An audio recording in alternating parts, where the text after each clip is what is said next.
Jakarta, kota besar, kayak manggil-manggil gua gitu. Ada kerjaan baru nungguin di sana, kesempatan buat sesuatu yang beda.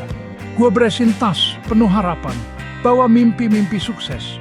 Hidup gue yang lama rasanya gitu-gitu aja. Gue pengen lebih. Lampu-lampu kota kayak janjiin masa depan cerah. Gue masih muda, siap buat petualangan. Gue bayangin kantor yang sibuk, temen-temen baru, apartemen baru, semuanya kayaknya mungkin banget waktu itu. Perjalanan kereta lama, tapi semangat gue lagi tinggi-tingginya. Gue udah gak sabar buat mulai. Nyari tempat tinggal tuh susah banget. Jakarta kan kota padat, banyak banget orang. Tempat yang bagus dikit.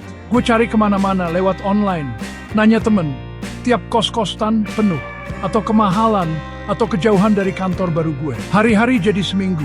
Harapan gue mulai agak luntur dikit. Kota ini jadi kerasa kurang ramah.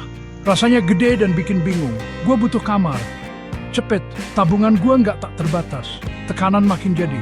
Gue mulai khawatir. Jangan-jangan ini salah langkah nih. Terus gue nemu kos Melati. Dari luar sih kelihatannya biasa aja. Bangunan simple, agak nyempil di jalanan yang sepi.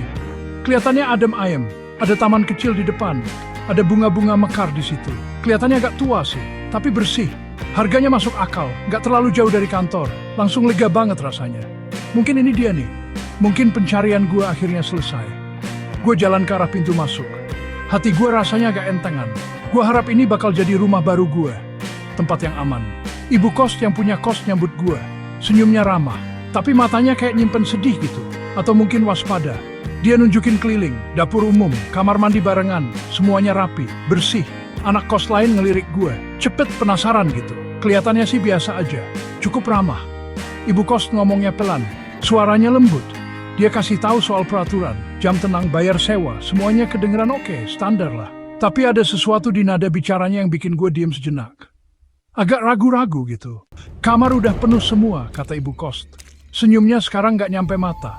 Hati gue langsung ciut, jangan lagi deh. Pas gue pikir udah nemu tempat. Kecuali satu, dia lanjut pelan-pelan. Kamar 305, di ujung lorong.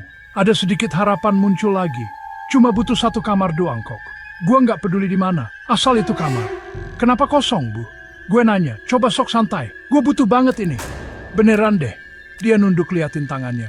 Udah lama banget kosongnya katanya, suaranya hampir kayak bisikan. Kayaknya nggak ada yang betah lama di kamar 305. Gue langsung merinding. Tapi gue coba cuekin. Orang-orang sih pada bilang dia nambahin sambil lihat gue. Hal-hal aneh. Dia diem sebentar.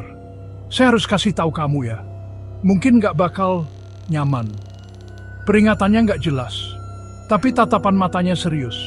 Dia nggak bercanda. Dia kayaknya beneran khawatir sama gue. Gue udah kepepet.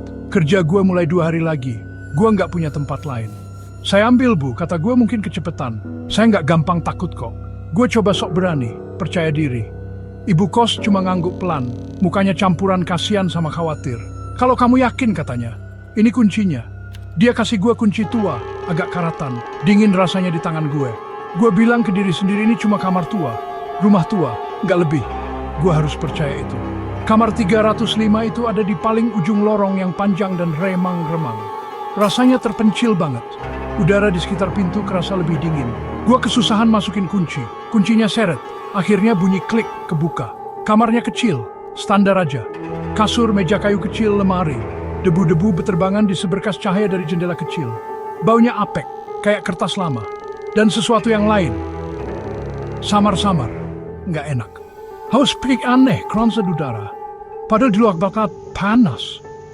Gue bilang ke diri sendiri, bitch you. Malam pertama, gue capek abis pindahan. Gue bongkar beberapa barang. Coba bikin kamar ini kerasa kayak rumah dikit. Gue rebahan di kasur. Kasurnya udah tua. Bunyi ngik-ngik gitu. Tidur datangnya lama. Terus gue denger suara pelan, tok-tok, di pintu gue. Gue langsung duduk. Jantung gue deg-degan. Halo, gue manggil. Sepi. Gue turun dari kasur. Tangan gue gemeteran pas mau megang gagang pintu. Gue buka pintu pelan-pelan. Lorongnya kosong. Gelap. Sepi. Cuma suara samar kota di luar. Paling anak kos lain gue bilang ke diri sendiri. Salah kamar kali. Malam kedua gue lebih waspada. Gue nggak bisa ngilangin rasa nggak enak dari malam sebelumnya. Gue coba baca buku buat ngalihin perhatian. Sekitar tengah malam datang lagi tok-tok. Lebih kenceng kali ini, lebih maksa. Darah gue langsung dingin. Gue tahan napas. Gue nggak mau buka pintu. Gue ngendap-ngendap ke pintu. Gue intip dari lubang kecil di pintu.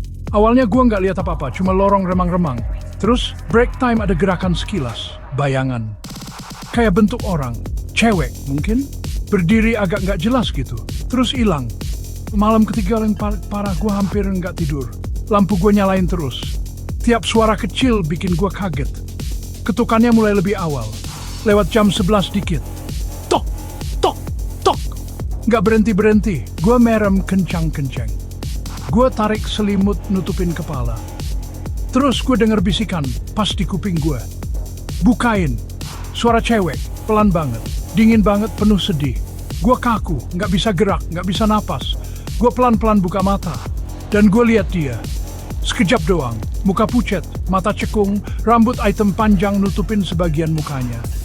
Terus dia hilang. Tidur jadi barang mewah yang terlupakan. Rasa takut jadi teman setia gue. Dia duduk di samping gue. Bisik-bisik di kuping gue. Malam-malam jadi siksaan tanpa akhir. Tiap bayangan kayak gerak. Tiap bunyi derit bangunan tua kedengeran kayak langkah kaki. Gue takut banget. Gue ngerasa sendirian banget. Kejebak di kamar itu. Sama apapun yang ada di sana. Gue mikir buat pergi. Kabur.